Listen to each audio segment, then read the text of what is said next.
Antiga Pérsia. Destemida. Formidável, incansável. Por séculos recoberta de mistério. Um império sem paralelo em conquistas e riqueza.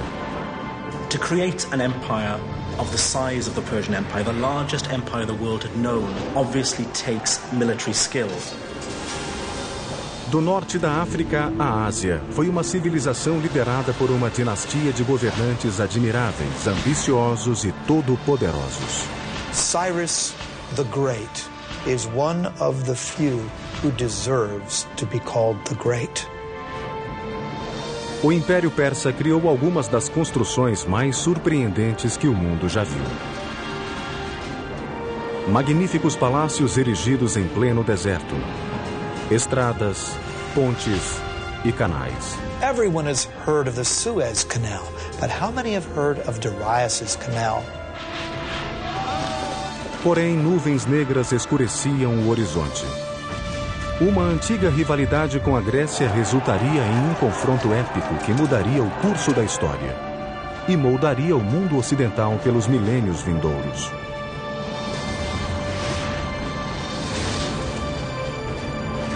Construindo um império. Os persas.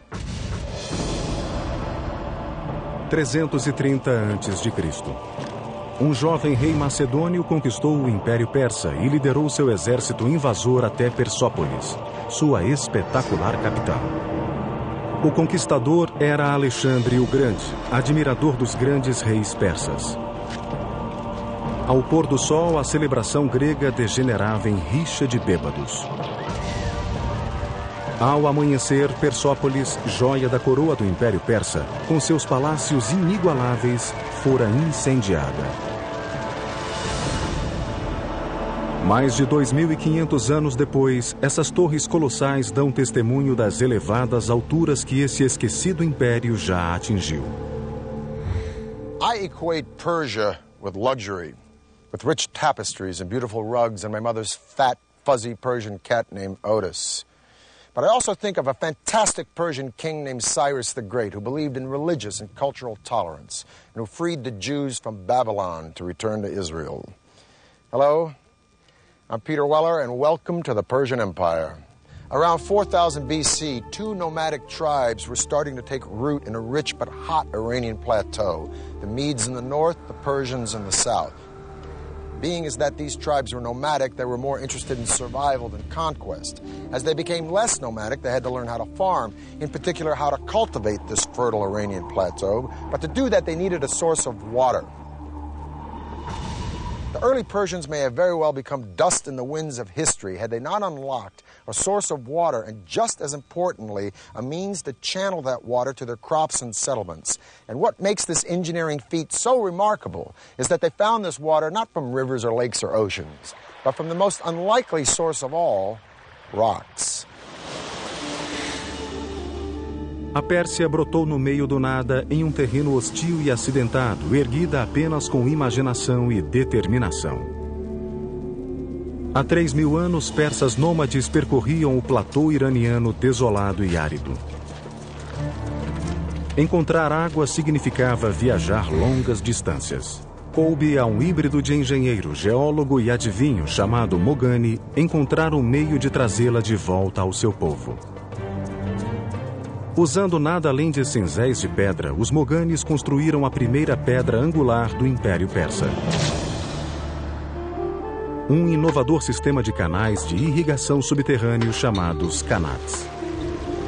Eles usaram a gravidade para explorar a topografia natural de sua terra, ininterruptamente inclinada desde as montanhas Alborz até o Golfo Persa. Fossos verticais foram cavados na superfície e o túnel escavado horizontalmente em uma distância curta. Então, outro fosso vertical foi aberto a cerca de 1,2 km da encosta e o canal continuava. It can be sometimes 20, 30, 40 kilometers away, so it's a very skilled operation, to the point where the gradient of the water channel meets the aquifer or the groundwater sloping up at the point where the mountains begin. O ângulo da encosta era crucial. Uma unidade na elevação para cada 100 na horizontal.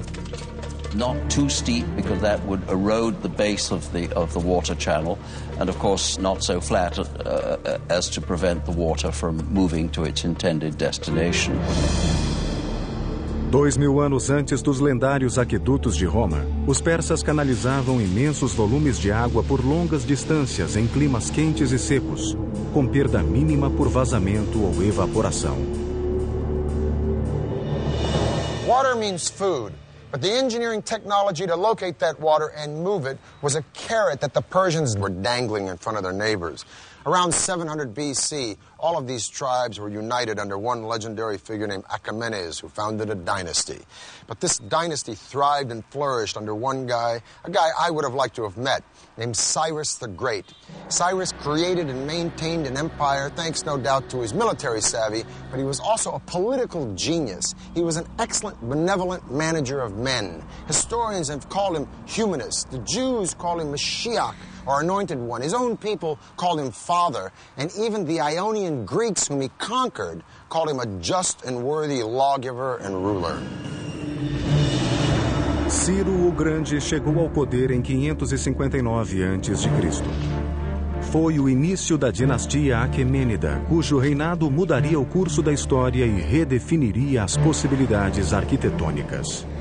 If you're looking at the greatest personages in history who have affected the world, Cyrus the Great is one of the few who deserves that epithet, the one who deserves to be called the Great. The empire over which Cyrus ruled was the largest the ancient world had ever seen, and may be to this day the largest empire ever.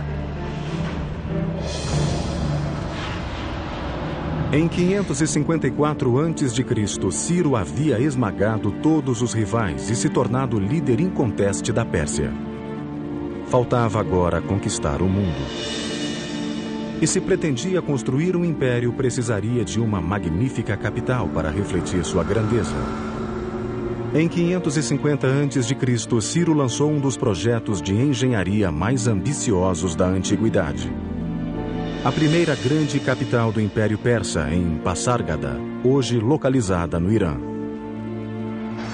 Cyrus was a very innovative builder, and I might add that his standards were particularly high. We can also say that his building project reflected in some ways the technologies that he found in the course of his various conquests. Como os romanos, séculos depois, os persas tomavam emprestado. Adotavam as ideias mais avançadas das culturas que conquistavam, depois as transformavam em tecnologias originais. A arte e a arquitetura de Pasárgada resultaram de influências tão diversas quanto a da Assíria, Egito e Ásia Menor, a milhares de quilômetros. There were stoneworkers, woodworkers, brick makers, relief makers, and we know that these were people often imported from all over the empire. Hoje, cerca de 2.500 anos depois, ruínas são tudo o que resta da primeira radiante capital do Império Persa. A principal atração de Pasárgada eram seus 2 magníficos palácios, rodeados por um majestoso parque e extensos jardins. Entre eles, os primeiros paraísos de que temos notícia, jardins persas de 4 quarteirões, com 1.000 metros de canais de calcário talhado projetados para que a água entrasse em tanques a cada 16 metros. Os paraísos de Pasárgada inspiraram os mais soberbos jardins do mundo nos 2000 anos seguintes. What's particularly different with the Paradisa is the application of the geometric design. So we have squares, rectangular designs, floral designs, cypress trees, wild grasses, roses, lilies, all kinds of vegetations. And this is the concept of the modern park as we know it. Enquanto Passárgada era construída, Ciro acrescentava aos seus domínios um reino inimigo após outro. Mas Ciro era um tipo de rei muito diferente. Ele se recusava a escravizar seus novos súditos, um conceito revolucionário no mundo antigo. He recognized the local validity, if you will, of different religions and beliefs and allowed those things to persist. In 539, Cyrus conquered Babylon, but he did not present himself as a conqueror. He presented himself as a liberator, rescuing these people from their despotic ruler. And then he did a totally unprecedented thing. He freed the Jews. The Jews had been living in Babylon in captivity ever since Nebuchadnezzar destroyed Jerusalem and their temple. And Cyrus freed them. Now, it could be said in hindsight or political history that Cyrus was looking for a buffer state between a hostile Egypt and his own empire. But so what? The point is that no one had ever done anything like this, and hardly anyone has ever done anything like it since. And subsequently, he is the only Gentile in the Bible to be referred to as Mashiach, or Messiah. As one distinguished Oxford scholar once said to me, Cyrus always had a very good press. It's a very true statement. Antes, porém, de lançar a campanha que tornaria a Pérsia a maior superpotência da antiguidade, Ciro o Grande morreu em combate no ano 530 a.C. He didn't live long enough to show what really he could have done outside the battlefield. So in that sense, you can compare him with Julius Caesar, who conquered, but did not live long enough, he was assassinated, to put the empire that he conquered together. Quando Ciro morreu, o Império Persa tinha 3 capitais: Babilônia, Susa e Ecbatana. Mas ele escolheu ser sepultado na cidade que criara, Passárgada, em um túmulo que espelhava o homem que nele jazia. At Cyrus's tomb, one of the aspects that shows his humility is that tomb is relatively unadorned, very simple, very elegant. Os engenheiros de Ciro construíram seu túmulo no formato das estruturas ocidentais de pedra simples, mas pesada. Começaram deitando grandes blocos retangulares, usando rampas, roldanas e tornos para erguer o túmulo até a altura de 11 metros. Tomb of Cyrus is a very simple, outwardly modest monument for somebody who had created the largest empire that the world had seen to that date. And it's still remarkably well preserved after 25 centuries. Durante 30 anos, nenhuma potência foi capaz de desafiar Ciro o Grande. Agora, com seu trono vago, o mundo antigo mergulhou no caos. 530 a.C. Ciro o Grande, arquiteto do maior império que o mundo já vira, estava morto. O futuro da Pérsia era incerto. Rivais e pretendentes ao trono lutavam pelo poder. Até que um primo distante de Ciro, um general brilhante, ascendeu ao trono persa. Quando a poeira assentou, o império estava seguro em suas mãos. Seu nome era Dario. Ele se tornara o maior dos reis persas e um dos maiores construtores de todos os tempos. Dario começou reconstruindo a velha capital de Susa, com grandes palácios novos revestidos de cerâmica. A magnificência da capital Susa é até mencionada na Bíblia. When the Greeks talk about Persian palaces, for example, they routinely mention Susa. When the Old Testament book of Esther talks about Persian palaces, it's Susa that they mention. Mas o novo rei da Pérsia queria uma capital cerimonial apenas sua. Em 518 a.C., Dario lançou um dos projetos de construção mais ambiciosos do mundo antigo.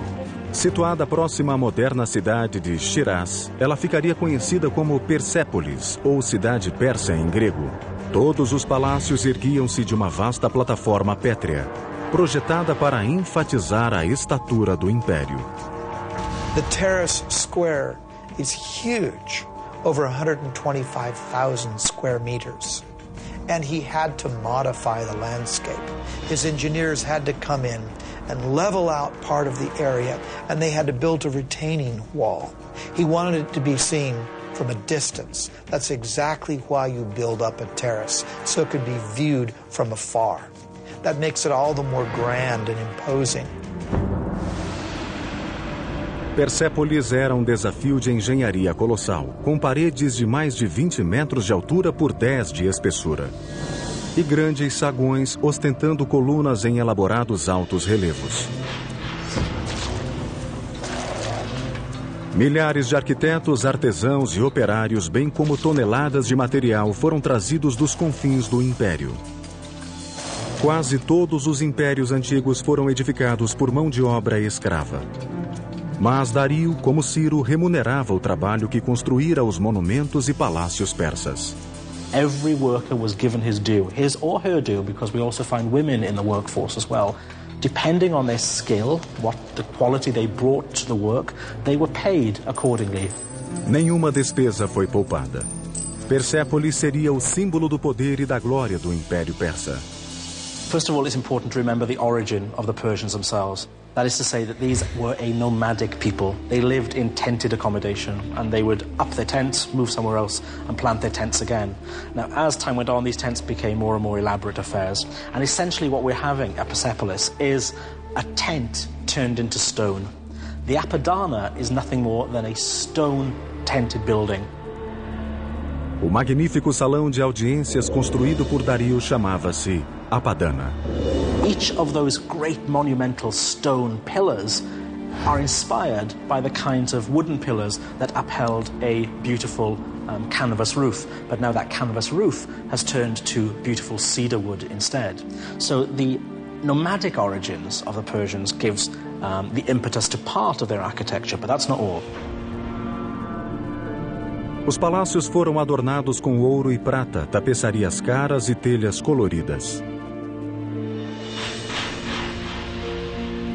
As paredes eram cobertas de altos relevos com pacíficas representações de dignatários vindos de terras conquistadas. Mas os espetaculares feitos de engenharia de Persépolis estendiam-se muito além dos muros da cidade. Seu complexo e intrincado sistema hidráulico não tinha igual. Before the actual soil was placed in, first, Darius's engineers constructed a drainage system, plumbing, drain pipes. These would be covered. Water was also brought in along the Qanat system. But then those drain pipes, which would drain the effluents out, those were taken underground below the surface where the visitor would never see that. Mesmo com o andamento de seus projetos mais arrojados para aprimorar os monumentos e a infraestrutura, Dario nunca deixou de expandir o seu império. Under the brilliant leadership of Darius, the Persian Empire grew to staggering size. It included modern Iran and Pakistan, parts of Afghanistan, Armenia, Turkey, Syria, Egypt, Lebanon, Jordan, Palestine, parts of Central Asia, all the way to northern India. And man, this is a lot of turf. Para interligar os mais remotos rincões do Império, Dario lançou 2 projetos de construção ambiciosos. Um deles se estenderia por mais de 2.400 quilômetros dentro dos limites do Império, e o outro ligaria o Mar Vermelho ao Mediterrâneo. Sob o reinado de Dario o Grande, o Império Persa alcançou proporções assombrosas. Agora ele queria consolidar e interligar os locais mais longínquos do seu reino. Em 515 a.C., Dario ordenou que seus engenheiros construíssem uma estrada colossal de pedra, conectando o norte da África à Índia. Cobrindo mais de 2.400 quilômetros do Império, ela seria chamada de Estrada Real. This was quite the engineering feat, because this had to traverse through mountains, forests, deserts. So Typically, earth will be packed, hardened, for example. They may not have had asphalt, but they certainly had knowledge of packing gravel or tiny rocks. Laying down a stone road is vital in a terrain where there could be a high water table. You don't want to get your feet stuck in the mud. You don't want to get your cart stuck in the mud. So you have to raise the road surface up. That means laying down some kind of surface initially that will either absorb the groundwater or not allow the groundwater to displace the road. A estrada real era ligada por 111 estações e albergues a cada 28 quilômetros, onde os viajantes podiam comer, dormir e trocar de cavalos. Por medida de segurança, vigias montavam guarda ao longo de toda a sua extensão. Now, I'm going to talk with my friend Dr. Lloyd Llewellyn-Jones from the University of Edinburgh, professor of ancient history. I got to ask you this. Was it that safe? Essentially, yeah. I think what Darius, if you will, manages to do here is an incredible feat. I mean, we're standing here in Turkey, okay, right, and we could take one route straight the way through into central Iran. I mean, that's pretty good going. How fast? Okay, so if we're on horseback and we're riding from one of these little garrisons to garrison every 15 miles, changing fresh horses, we can do that in about 6-7 days maybe. 6 or 7 days? Yeah. So you could send messages on this road? Friends next city? Most definitely. And, you know, and for trade, it's a godsend, as you can imagine. And this road cut through so much stuff. I mean, it just doesn't follow, you know, a formal pathway. It has to cross rivers, so it crosses the Tigris, it crosses by the ferry, river right? By ferry, right. Sometimes it clings to the side of mountains, sometimes it clings to the side of rivers, so the terrain is changeable.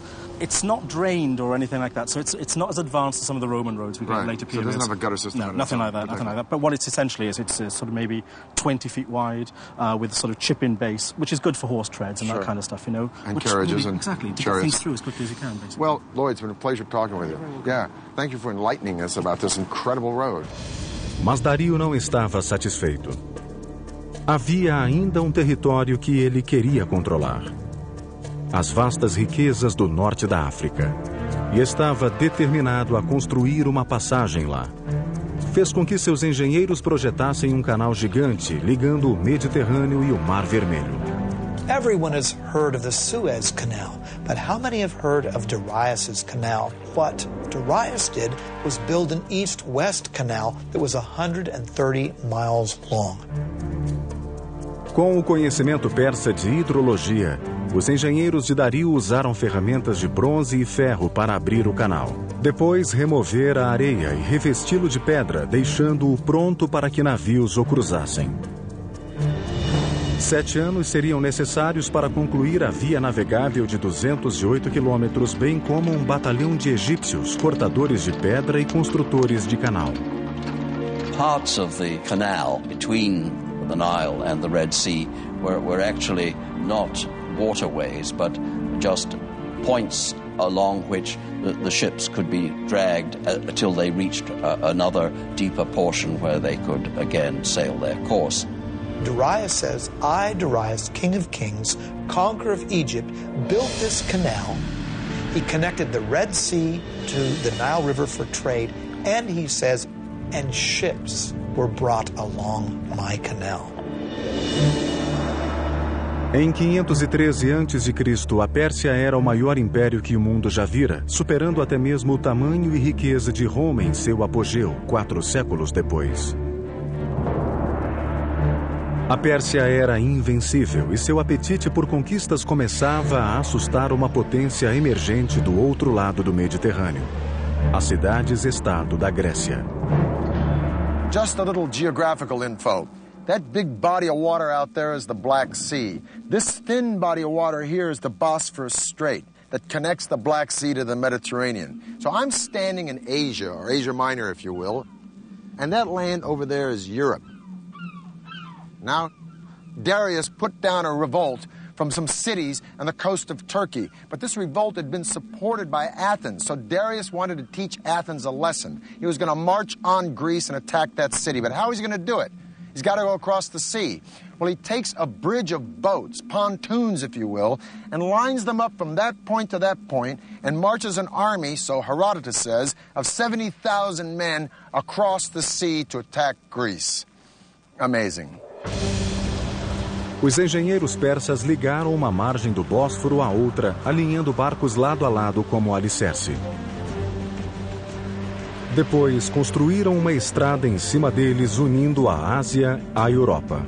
Probably this was a system of planks, and underneath there was a system of packed earth, or perhaps dry wood, to keep basically the road stable. Now, to keep the ships from wobbling, they must have used an anchor system of a certain weight, because if the anchor would have been too heavy, that would have, of course, tilted or damaged the ships. There was no breaking of the planks, not only due to the weight of the army crossing it, but due to the choppy waters of the Bosphorus. That's quite the feat of engineering before the age of computers. It is late August in the year 490 BC. Darius has already marched into Greece and taken Macedonia. Now he's destined to meet the Greek general Themistocles and an army from Athens and Corinth at the famous Battle of Marathon. A massive army from Persia numbers 60,000 or 140,000, 250,000, depending upon the propaganda you read. Suffice it to say, the Greeks are outnumbered 10 to 1. Their only recourse is to send for reinforcements. So the legendary runner Philippides runs from Marathon to Sparta, a distance of 140 miles in 2 days, hence the name of the race, Marathon. Os dois exércitos se depararam separados por uma vasta planície. Em caso de confronto direto, as imensas forças persas massacrariam os gregos em muito menor número. Foi o início das guerras persas. Uma força grega reduzida atacou frontalmente os persas, que começaram a chacina. Mas as forças gregas restantes haviam se dividido em duas, abrindo duas outras frentes contra os persas. Arrastados a uma sangrenta arapuca de morte, os persas sofreram pesadas baixas e recuaram. Para os gregos foi uma grande vitória. Para os persas, apenas um quebra-molas em seu trajeto rumo à dominação mundial.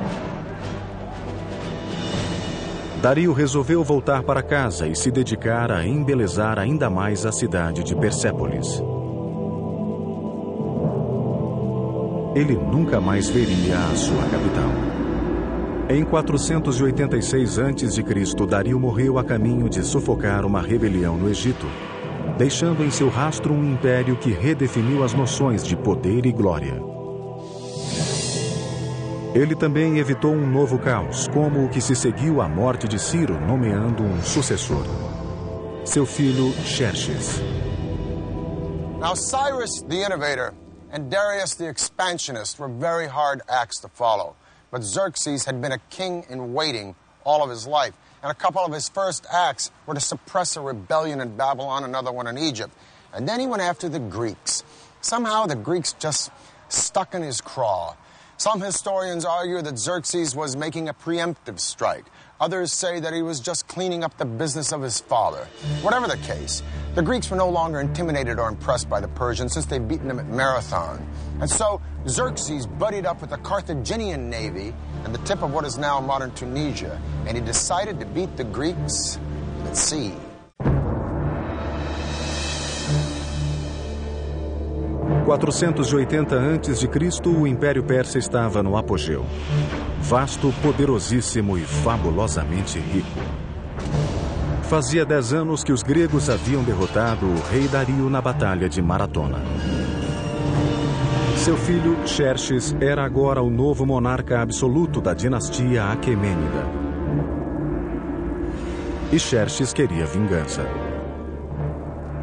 A Grécia apenas começava a emergir como uma potência mundial. Essas cidades-estado tão diferentes, de democracias a ditaduras, eram unidas por um único credo: seu ódio à Pérsia.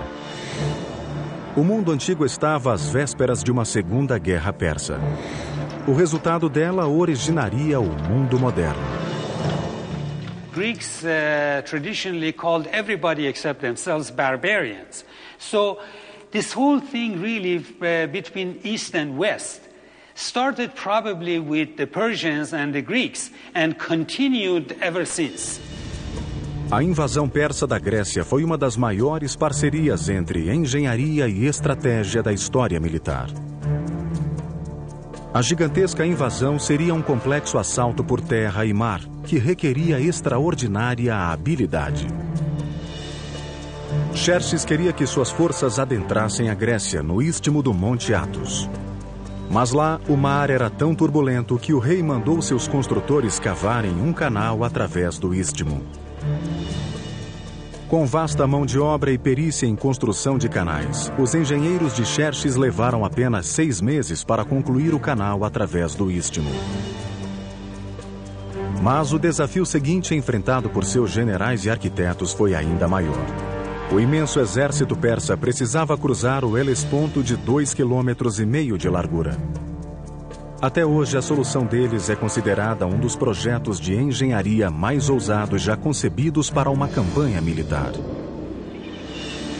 Tomando emprestada uma página do livro de seu pai, Xerxes ordenou a construção de uma ponte dupla de barcaças através do Helesponto, proeza edificadora que ultrapassaria a ponte construída por Dario no Bósforo. But what's very interesting is that 674 ships were now lined up. How were these ships kept stable? This must have been quite an engineering feat. The Bosphorus is not a very calm area. It can be quite choppy. The row of ships were kept in place with a very taut system of cables, probably 2 large cables that ran between Asia and Europe. Now remember, a large number of troops crossed this bridge, perhaps up to 240,000 troops. As cordas permitiam aos barcos mobilidade suficiente nas águas turbulentas. Cada seção da ponte foi construída sobre 2 barcos, ligadas por tábuas. Assim, toda a estrada podia cavalgar as ondas, absorvendo muito da instabilidade da superfície. Os engenheiros persas então construíram uma plataforma através da parte superior dos barcos e uma estrada por cima dela. A cada tábua de madeira emergia uma sólida passagem que cruzava o Helesponto usando barcos como alicerces. Remember, we're dealing with the hooves of tens of thousands of cavalry, including armored cavalry, which would have been much, much heavier. The ships were amazingly kept stable, so this allowed Xerxes to cross with his army into Europe and cross back when he needed to, and the ships were kept in place. And for a short period, Europe and Asia were one. 10 dias depois, com sua ponte concluída, Xerxes marchou Europa adentro. The whole army crossed with heavy equipment, heavy cavalry, and the planks were kept in place. There was no breaking of the planks, not only due to the weight of the army crossing it, but due to the choppy waters of the Bosphorus. A estratégia de Xerxes era simples: derrotar os gregos na terra e no mar com sua superioridade numérica. Mais uma vez, os gregos foram liderados pelo general Temístocles. Este sabia que não podia vencer Xerxes em terra, por isso toda a campanha concentrou-se em atrair a marinha persa a uma armadilha. Sem ser visto pelos persas, Temístocles partiu com a maior parte do exército, deixando apenas uma força de 6.000 espartanos para trás. Em agosto de 480 a.C., os 2 exércitos confrontaram-se em um local escolhido pelos gregos, Termópilas, uma passagem montanhosa tão estreita que só uma carruagem por vez podia passar. Durante dias, o imenso exército persa foi bloqueado do outro lado da passagem, como os gregos haviam planejado. Como seu pai, Xerxes estava prestes a atacar frontalmente e cair em uma armadilha grega.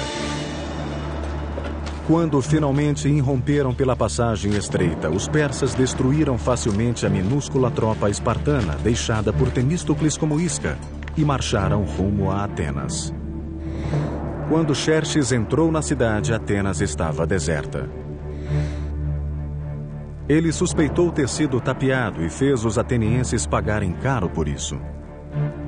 Por gerações, tolerância com os povos conquistados fora uma marca registrada dos reis persas. Não desta vez. Em um ato contrário à índole persa, Xerxes incendiou Atenas. O rei persa arrependeu-se imediatamente e na manhã seguinte ordenou a reconstrução de Atenas. Era tarde demais. O ato estava consumado. Seu momento de cólera voltaria para assombrar a Pérsia nos próximos 200 anos. Mas esta guerra estava longe de terminar. Ao mesmo tempo, Temístocles preparava sua armadilha, atraindo a gigantesca armada persa rumo à estreita baía de Salamina. Lançou então um ataque surpresa. A imensa esquadra persa foi apanhada no equivalente naval a um engarrafamento, incapaz de manobrar na pequena baía, enquanto os gregos usavam suas pesadas trirremes como arietes para demolir os navios persas. Foi uma vitória decisiva para os gregos. Xerxes voltou para casa derrotado, rei de um império persa não mais invencível. There is one high note in the Persian loss against the Greeks at the Battle of Salamis, one saving grace. A woman named Artemisia, the sole female navy captain in the Persian fleet. She faked out the Greeks by ramming one of her own losing ships, and she sailed away to escape in the confusion. Her survival skills so impressed Xerxes that he was thought to have said, "My men are becoming women, and my women are becoming men." As guerras persas impulsionaram Atenas à sua idade de ouro, mas deixaram o colossal império persa vulnerável. Caberia a um jovem príncipe, admirador dos grandes reis persas, desferir-lhe o golpe de misericórdia.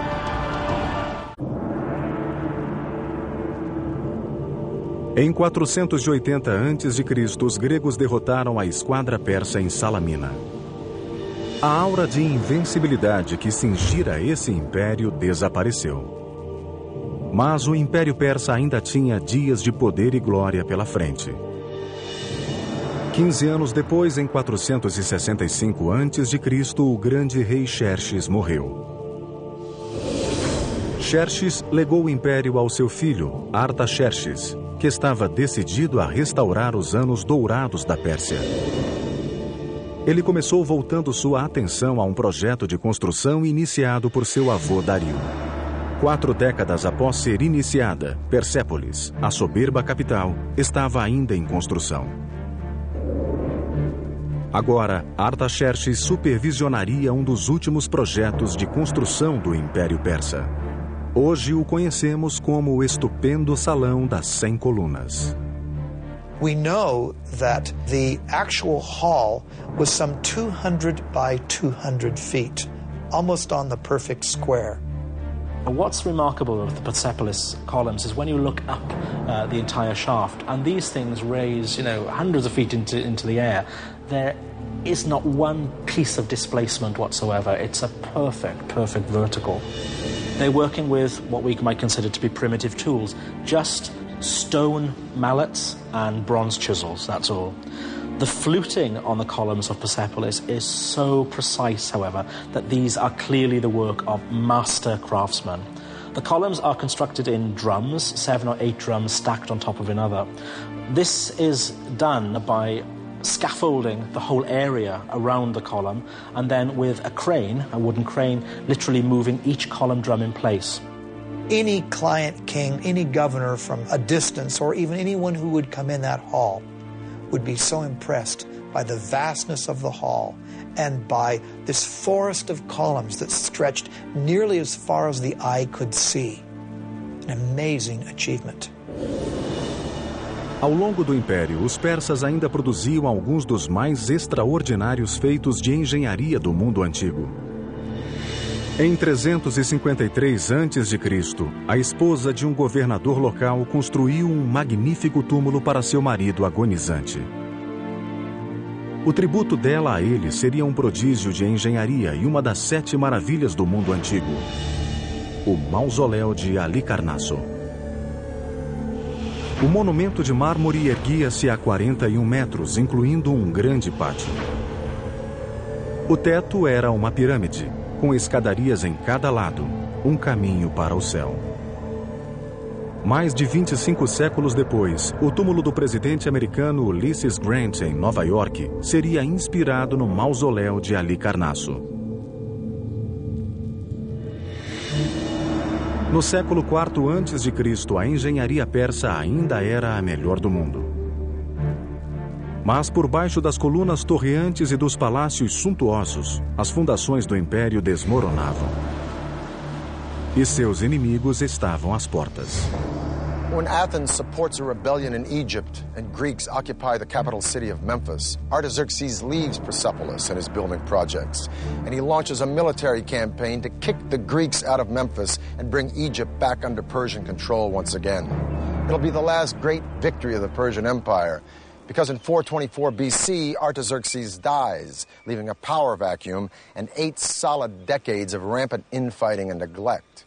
And while the Persian Empire is embroiled in internal conflict and corruption, a young Macedonian prince is studying Herodotus and the accounts of the great Persian hero Cyrus the Great. And this Macedonian prince will set his eyes on conquering the world. His name is Alexander. Em 336 a.C., um parente distante de Artaxerxes ascendeu ao trono. Ele assumiu um nome dinástico, Dario III. Ele sempre será lembrado como o rei que perdeu o império. Nos 4 anos seguintes, Alexandre e Dario III confrontaram-se em uma série de ferozes batalhas, com o exército de Dario sendo lentamente empurrado de volta aos seus umbrais. Em 330 a.C., Alexandre estava nos portões da cintilante capital do império, Persépolis. Alexander adopted the Persian policy of respecting the defeated. None of his soldiers were allowed to pillage or plunder the lands they had conquered. But how do you tame so many soldiers after a victory over the most magnificent empire on planet E? Well, maybe his soldiers were restless or resentful, or maybe they just remembered the stories of how Athens had been burned by the Persians. In any case, at Persepolis, they let go. Huge celebrations took place after the victory, and during these celebrations, the treasury was pillaged. And then one of the saddest acts of arson in all of history took place. Persepolis was burned. Alexander was not in the business of destroying things. Persepolis probably was burned because it was a symbolic thing. And he also burned it to make a symbolic gesture, not a destructive gesture. There must have been wonderful draperies and things around, and no doubt fire could have begun accidentally just as much as purposefully, because if he really wanted to be an Achaemenid king, the last thing he should want to do was to destroy Persepolis. But there were no fire engines, and once the blaze had taken hold, it was a very terrible blaze, and it left its mark throughout the site. Dario III escapou de ser capturado, mas no verão de 330 a.C. foi assassinado por um aliado. O último rei Aquemênida estava morto. Alexandre deu a Dario um magnífico funeral. E mais tarde até desposou a filha dele. Em seguida, proclamou-se um rei persa Aquemênida. E escreveu o último capítulo da história do Império, que se estendera por 3 continentes e durara 2.700 anos. Alexander, admirer of Persian kings, chased down the murderers of Darius and killed them himself. Alexander believed that only kings had the right to kill kings. But would have Alexander actually killed Darius? Probably not, because Alexander didn't create an empire, he only conquered one. The empire already existed, created by Cyrus the Great. No, Alexander's genius was to co-opt and use Persia, an empire that stood long before Alexander was born, and whose legacy of culture and sophistication and luxury would be around long after Alexander was dead. For the History Channel, I'm Peter Weller.